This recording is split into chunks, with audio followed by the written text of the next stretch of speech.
When we think of terminal illnesses, most of us tend to go to cancer, Parkinson's, dementia, Alzheimer's, motor neuron, but none of us had ever heard of PSP. The only thing we knew about PSP was that it was a form of Parkinson's. That's all the doctors told us at the time, is it's a form of Parkinson's. And we were told to go and look it up ourselves, which we did, and it wasn't great news. It was a killer. Mum, Dad and Tracy came back from yet another hospital doctor's appointment. They said that there was a possibility that it could be something called PSP. Never heard of it. I can't remember if they bought some paperwork home or they wrote it down. When I got back, I did the typical thing of Googling it and absolutely devastated. When I read about it, it was something that I'd never heard of anything like it. It was a mixture of so many different illnesses all in one, and of course there was no treatment that was recorded for it, and it was terminal. She lacked a bit of concentration. She didn't want to go places. Didn't want to do nothing. Didn't want to do nothing. Started lapsing on housework.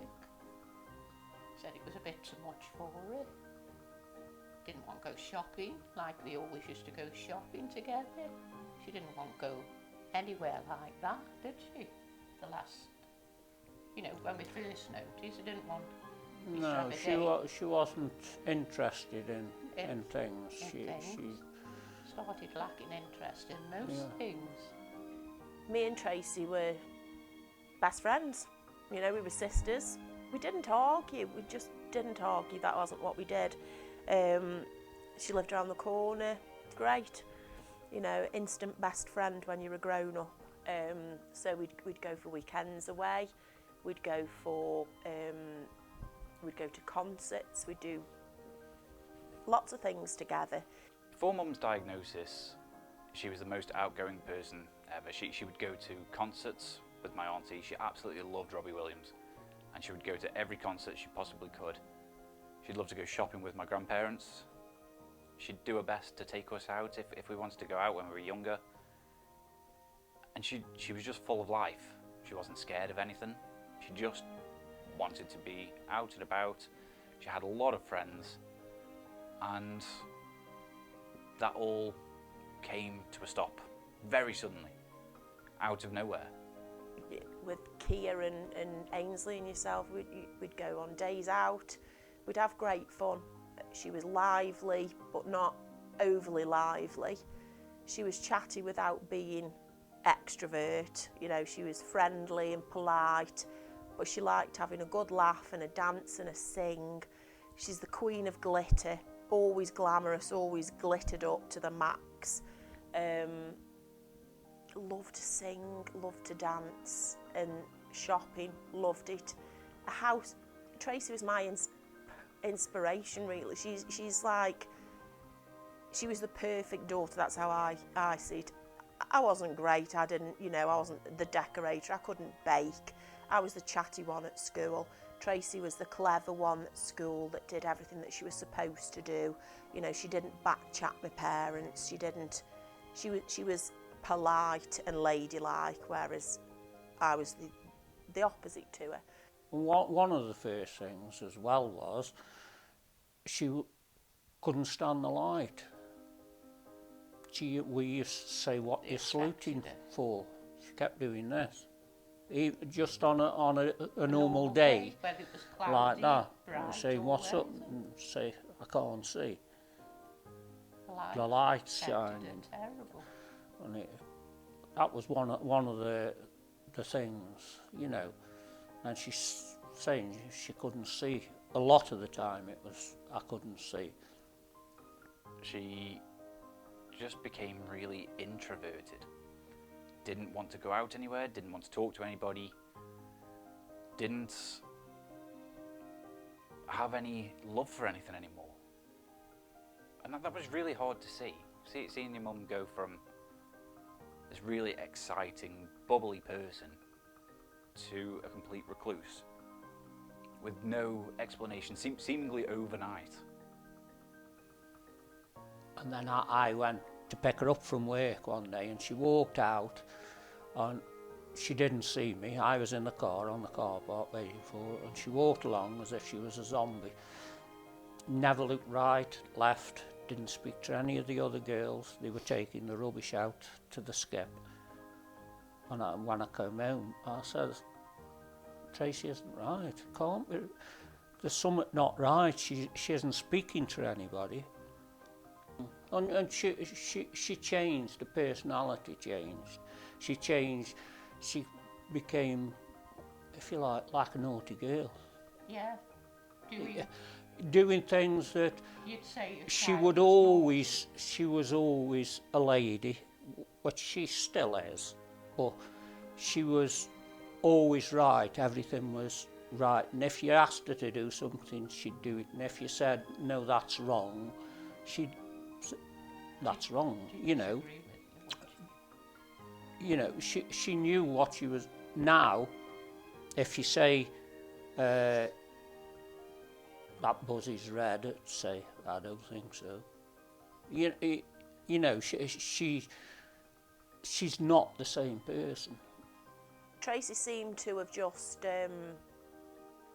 wanting to go to the doctors all the time for some reason. They'd go, they'd give her medication, she wouldn't take the medication. She told us she was taking the medication, but one time when we went and tried to clean up a house, we found all the medication in the sink under the cupboard under the sink. So much medication that was there that was like, well, why isn't she taking a medication? Maybe that's what it was. And there was a slight glimmer of hope that, well, she hadn't been taking a medication. But no, she wanted to go to the doctors all the time, and the doctors they had no idea. They would say, oh, it could be this, it could be that. They thought Munchausen's. They gave her some of those tablets that aren't actually real tablets, that contain nothing, just to see if she would say, oh, yeah, the side effects of those, to see if she was dramatising the way she was feeling. But no, she didn't. She just said that they didn't work, they didn't do anything for her, she had no side effects from it. And it was just passed from pillar to post, really. Nobody knew anything what it was. Nobody had even mentioned the word PSP until this one particular doctor's, after about 18 months of going back and forth from the doctors and the hospitals. When we first took her to the doctors, obviously the doctors were saying that it's depression, it's anxiety, which we thought, well, maybe it could be, but it doesn't seem like depression. Mum was always adamant that she's not depressed. She didn't feel depressed, she didn't feel anxious. She just didn't know what was going on. And at this point, she was still able to talk to us and chat to us and actually have a full conversation, just with no emotion. Well, first off, they said it was depression. Depression, yeah. And she says, Sent her to all these I'm not places. depressed. I don't feel depressed. And he says it's depression. And when he signed her off with depression, it wasn't depression. It's obvious now, but it took nearly 2 years to get the diagnosis. And every single time we go back to the doctors, no matter what medication she was put on, it was always, no, it makes no difference, there's no side effects. She just feels dizzy, feels woozy. And she started describing symptoms that didn't make sense to us at all. Like, she couldn't see the raindrops, or she couldn't see the bus, or she couldn't see the cars. And that was the reason she didn't want to walk anywhere or go anywhere, is because she was scared of falling over and scared of being run over. She didn't know what was coming, which to us made no sense. How can you not see a car unless you're extremely blind, which, and granted she wore glasses, but she had her eyes tested quite regularly and her eyes were always perfect with the glasses on. And when she was saying that she can't see things, she went for an eye test and again, her vision was fine. There was nothing to suggest that she couldn't see the traffic, she couldn't see a bus, she couldn't see raindrops. That was probably the most weird one for us, is the raindrops. Good symptoms carried on, obviously. At that time, there was times when we thought. Oh yeah, there was times when we thought. Not kidding, not telling no lies. At times we thought she was playing up a little bit. Yeah, we thought Some she of was the playing on symptoms. it a bit, but obviously she wasn't. And then we She's saw far from another it. one of the neurologist's understudies, and very nice bloke, only a young chap, and he spoke to her, he did some tests on her, and you know, like drawing pictures, asking her questions, and then telling her to remember an address and all this. And after that, he says, it's a form of Parkinson's, I think. He says, but it's a very rare form. He says, it's a mixture of like Parkinson's, Alzheimer's, and one or two other things mixed in. He says, but if it's what I think it is, I can't diagnose it. He says, because it's a very rare form, and it's called PSP. And obviously we said, well, what's PSP? And he says, progressive supranuclear palsy. He says, but I can't really diagnose it. He says, I've got a feeling that's what it is. And we thought, when he said that, we thought, oh well, at least it isn't Parkinson's. And I said, well, if it's just a form of Parkinson's, at least it isn't Parkinson's. I said, what does it mean? He says, well, I'd rather you look it up, Google it, and what he says to see. He says, because I don't want to say, because we're not certain. And I says, is it better than having Parkinson's at least? And he says, no, I wouldn't say that. He says, but will you take her to see a specialist? And we said, we'll take her anywhere. And he says, well, the best person is Professor Rowe in Cambridge, if you're willing to take her down there. And we said, willing to take her wherever, we'll take her wherever. We need to get a diagnosis. We need to know what's going on so they can treat it. Well, we went to Cambridge to speak to Professor Rowe, who's the top guy who deals with PSP. And initially when we went in, it was myself, my mum and dad and Tracy. Tracy was taken like to a separate room and had all these tests done, which I don't know about because obviously I wasn't there.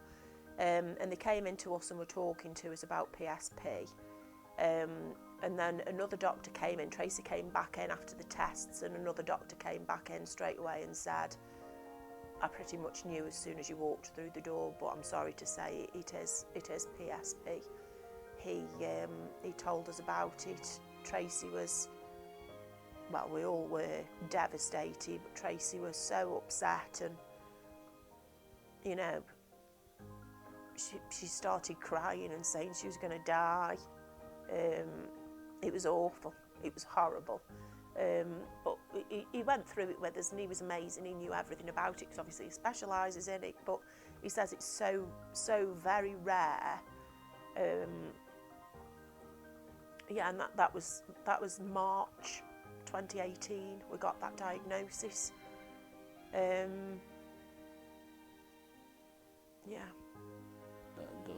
Another doctor came in, and I can't remember his name, and he came in and he says, it is PSP. He says, unfortunately, and he said straight away, he says, and it is terminal.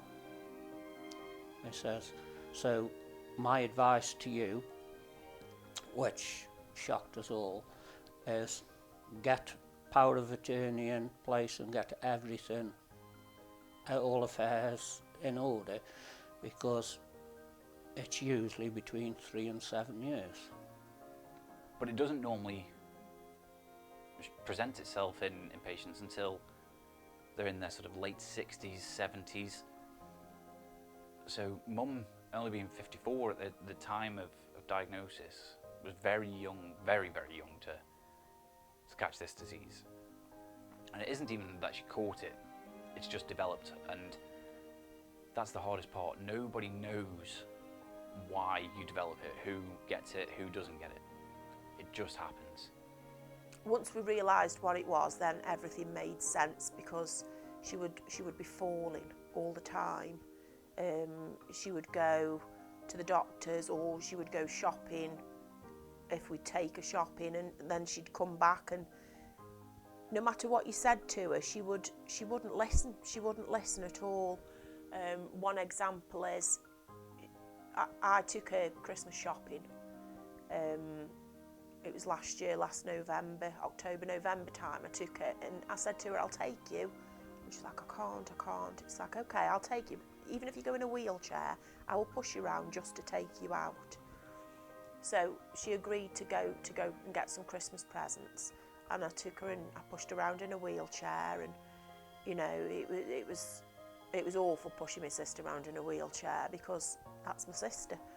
Then we came back and she just wouldn't listen to anybody or do anything that she was set, you know, because she was falling over all the time. We said, don't go up the stairs, Tracy, don't go up the stairs until, you know, the carers come in and take you up the stairs. And as soon as we'd gone, she went up the stairs and she fell down and she broke her back. Knocked the radiator off with her head and ended up in A&E. She wouldn't sort of listen to anybody or do anything that she was meant to, because that part of her personality had gone. Well, it's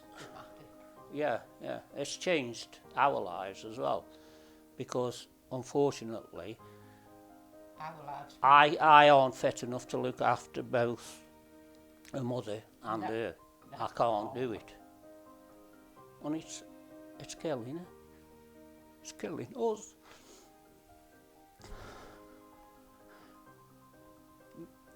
We're supposed to be looking after her, and we can't.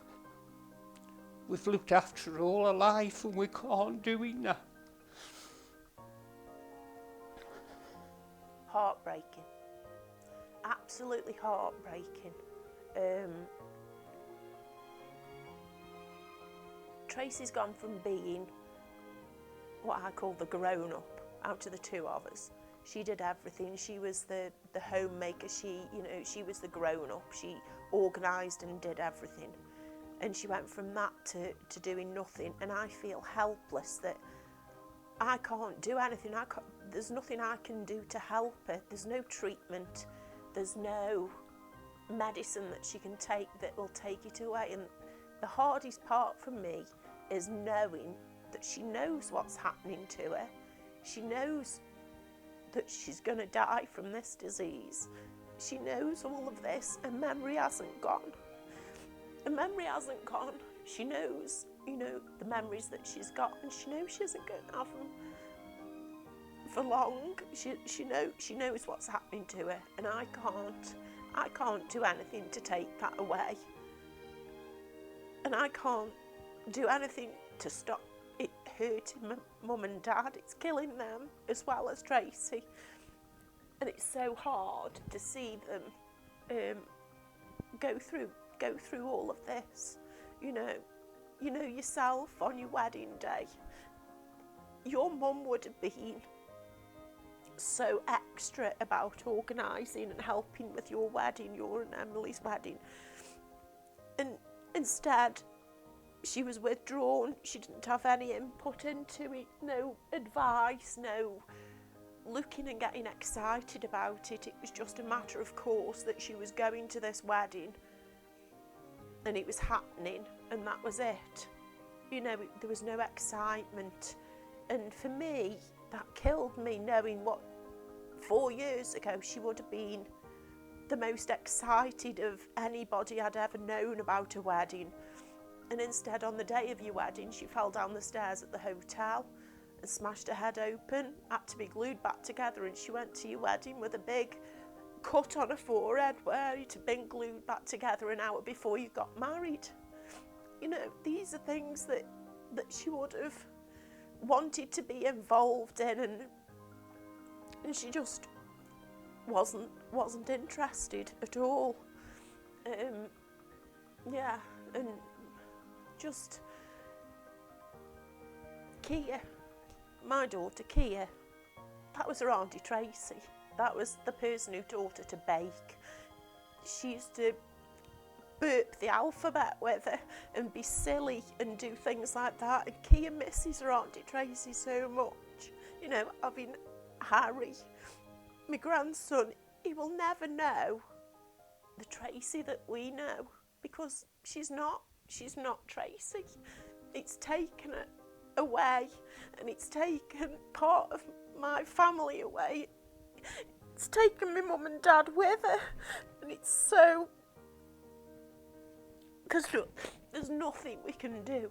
There's nothing at all that we can do about it. And I wish there was. But there isn't. With PSP, it isn't going to be necessarily the actual PSP that kills her. It's going to be the side effects of the PSP. It's going to be pneumonia. It's going to be a fall. She's already fallen down the stairs and broken her back, broken her sternum. She's cracked her skull, and that was just one fall. So it's terrifying to think of what can happen. And if people don't believe how serious it is, or don't know how serious it is, how can they give the right level of care for what she needs? That's our main concern. We just don't know how to deal with it.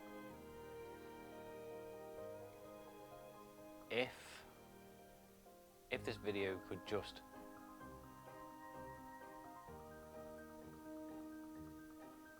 raising awareness of PSP can inspire one young doctor or one person that's still in school to think about it and actually go, do you know what? We need to find a cure for this. We need to do some more research. We need to find out, can we pinpoint who is going to get this horrible disease, and can we figure it out? Can we prevent it? Can we stop this thing from happening? Because it's horrible.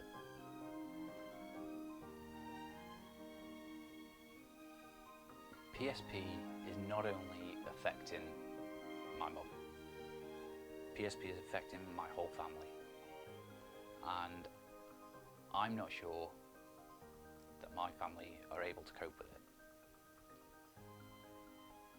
The inevitable is going to happen, and we can only sit back and watch. There's no treatment for it, there's no cure, there's nothing we can do. But you just have to sit and watch it happen. Personality-wise, we've already lost my mum. The person that she was, the person that we know, she's already gone. And now, we are just looking after the remains of her. We are making sure the remains of what's left of her live as long as possible and have the most comfortable life as possible. She can't talk, she can't really walk, she can't see. She remembers everything that's gone on, but she can't get any feelings across. She can't. It's almost like she's incapable of showing love or affection because of this disease. And it's heartbreaking to see. We don't know how long she's got left. We don't know how long it's been going on for, in all honesty. She was diagnosed 2 years ago, but the symptoms were going on 2 years previous to that, so we could well be in the final year. We could have another 6 years left. We just don't know. There is no telling, especially because she's so young to get it. There is no telling what's going to happen. The people I feel most sorry for are my grandparents and my auntie, my mum's sister. Because they need all the support they can get, and there's only so much support that we can give. And there's just no hope at all. There is no light at the end of the tunnel. There is no cure, there is no treatment. So how do you give hope, help, inspiration to something that doesn't exist? There is nothing there. So if anything, if anybody can take anything away, it's that be there for each other no matter what. Everybody needs help, and nobody should be afraid to ask for help. If a loved one has got Parkinson's, but they've got these other symptoms of falling backwards or being in a wheelchair, ask your doctor to recheck, because it's quite possibly not Parkinson's. It could be PSP. And it's so often misdiagnosed as Parkinson's. Look after yourselves.